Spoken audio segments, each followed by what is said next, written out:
আমি নিজে যদি এমপি নির্বাচিত হতাম তাহলে প্রথমেই আমি দুইটি মৌলিক দিক নিয়ে কাজ করতাম। আমরা চাই একটি সুনির্দিষ্ট প্রশাসন যেখানে সাধারণ মানুষ সহজেই তার অধিকারের কথা বলতে পারে। পরবর্তীতে যে সরকার ক্ষমতায় আসবেন সেই সরকারের এটাও মনে রাখা উচিত যে জুলাই যারা প্রাণ দিয়েছেন তারা গণতন্ত্র প্রতিষ্ঠার জন্য প্রাণ দিয়েছেন। দরজায় করা নাড়ছে ত্রয়োদশ জাতীয় সংসদ নির্বাচন।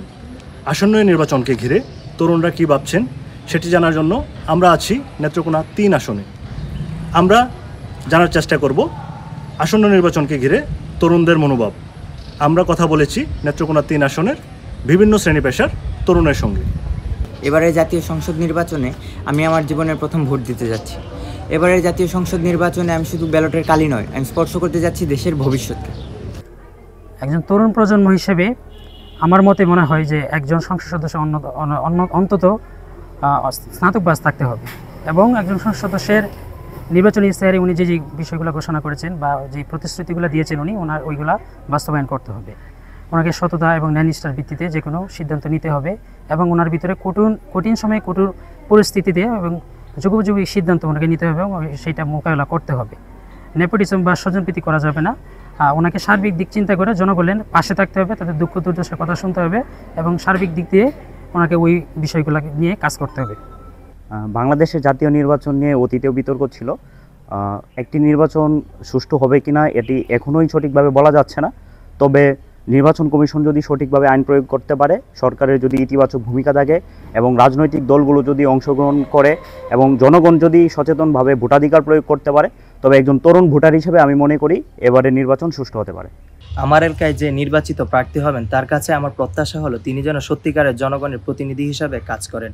আমাদের এলাকার শিক্ষার মান উন্নয়ন, স্বাস্থ্যসেবা সহজলভ্যকরণ এবং বেকার যুবকদের জন্য কর্মসংস্থান বৃদ্ধির খুবই জরুরি।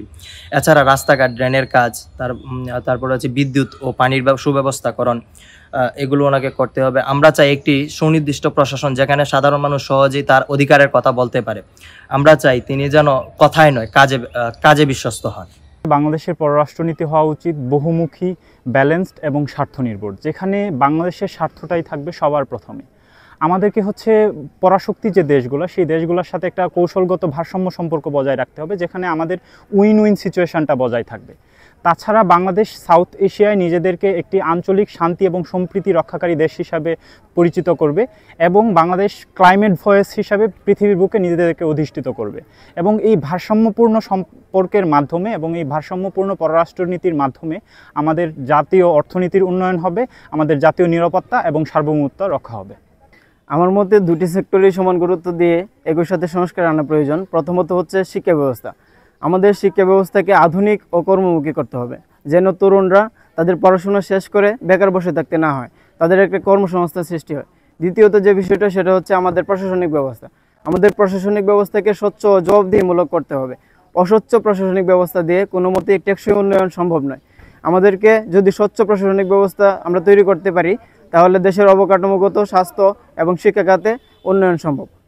রাষ্ট্রের উচিত জুলাইয়ে যারা জীবন দিয়েছে তাদের পরিবারকে যথাযথ ক্ষতিপূরণ প্রদান করা এবং যারা আহত হয়েছেন তাদেরকে সঠিক চিকিৎসার মাধ্যমে সুস্থ করে তোলা এবং তাদের ভবিষ্যৎ যাতে সিকিউর হয় সেক্ষেত্রে যতটুকু সম্ভব, যতটুকু করার প্রয়োজন ঠিক ততটুকুই করার ব্যবস্থা করা।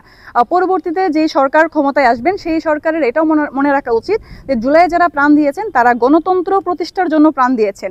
তো তাদের অধিকার যাতে ব্যাহত না হয় সেই দিকটা লক্ষ্য করে তাদের কাজ করতে হবে।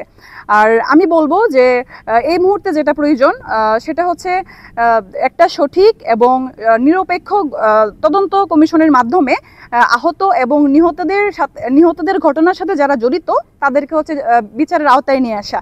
রাষ্ট্রকে এটাও এনশিওর করতে হবে পরবর্তীতে যারাই ক্ষমতায় আসুক তারা যাতে একটি এমন সরকার গঠন করে যেখানে রাষ্ট্রের সাথে কোনো বিরোধ দেখা দিলে এরকম রক্তক্ষয়ী সংঘর্ষ না সৃষ্টি হয়, যাতে আর কোনো জুলাই শহীদ বা আহতের মতো জীবন দিতে না হয়। আমার ভোট আমি দেব, যে যোগ্য তাকে দেব। আমার ভোট কোনো ব্যক্তি, কোনো দল, কোনো গোষ্ঠীর দ্বারা প্রভাবিত হয়ে আমার ভোট দিব না। বাংলাদেশের গণঅভ্যুত্থান পরবর্তী সময়ে অধ্যাপক মোহাম্মদ ইউনূসের নেতৃত্বে গঠিত এই সরকারের সার্বিকভাবে সফলতার চেয়ে ব্যর্থতার পরিমাণই বেশি। তারপরও বাস্তবিক অর্থে যদি আমরা দেখি তাহলে এই সরকার বিগত ১.৫ বছরে যে বাজেটের যে ঘাটতি ছিল সেটা কিছুটা সম্প্রসারণ করতে সফল হয়েছেন।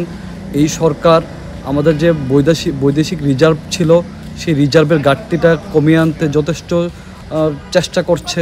কিন্তু আমরা যদি সার্বিকভাবে বিবেচনা করি, দেখা যাবে এই সরকারের সফলতার চেয়ে ব্যর্থতার পরিমাণই বেশি।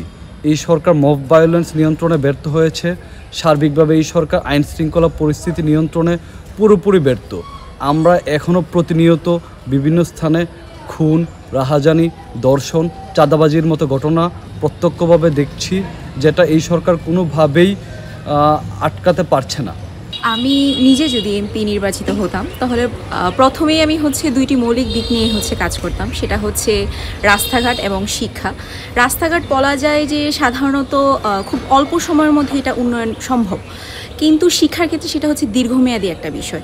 তো রাস্তাঘাটের ক্ষেত্রে আমাদের এলাকার যে বিষয়টা আছে সেটা যে খুবই সরু রাস্তা, ভাঙাচোরা বা বৃষ্টি এক সিজন যাওয়ার পরে আরেক সিজনে রাস্তাটা নষ্ট হয়ে যায়, বিশেষ করে বৃষ্টি যেহেতু এই এলাকায় বেশি হয়। তো স্বাভাবিকভাবে আমি প্রথমেই চেষ্টা করতাম আমার রাস্তাঘাটগুলো যাতে ভালো হয়, একটু প্রশস্ত করা যায়, যদি সেই জায়গায় যানজটটা কমে যেতে পারে। প্লাস চেষ্টা করলে কিছু গাড়িও নতুনভাবে নামানো যায়, যেটা যানজটটা কমিয়ে দেবে।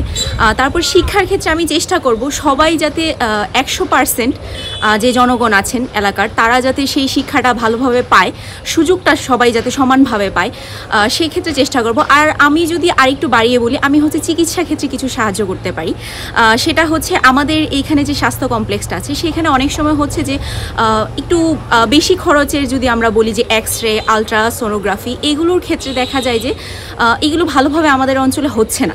তো আমি চেষ্টা করব এই আধুনিক যে প্রযুক্তিগুলো আছে সেগুলো এই এলাকায় নিয়ে আসার জন্য, যাতে এই এলাকার মানুষ চিকিৎসা ব্যবস্থার ভালোভাবে তারা সুযোগটা গ্রহণ করতে পারে। এটা আমার কাছে মনে হয় এগুলা খুব অল্প সময়ের মধ্যে করা যায়, যদিও শিক্ষা ব্যবস্থাটা এটা দীর্ঘমেয়াদী একটা বিষয়, কিন্তু রাস্তাঘাট এবং চিকিৎসার ক্ষেত্রে সেটা সহজেই করা সম্ভব আমার ক্ষেত্রে মনে হয়। দর্শক, এতক্ষণ শুনছিলেন কেন্দ্র আটপাড়া নিয়ে গঠিত নেত্রকোনা 3 আসনের তরুণদের ভাবনা। তাদের এই ভাবনা রাষ্ট্র গঠনে সহায়ক হবে এই প্রত্যাশায়। নেত্রকোনা থেকে ইবাদ হোসেন, NTV অনলাইন।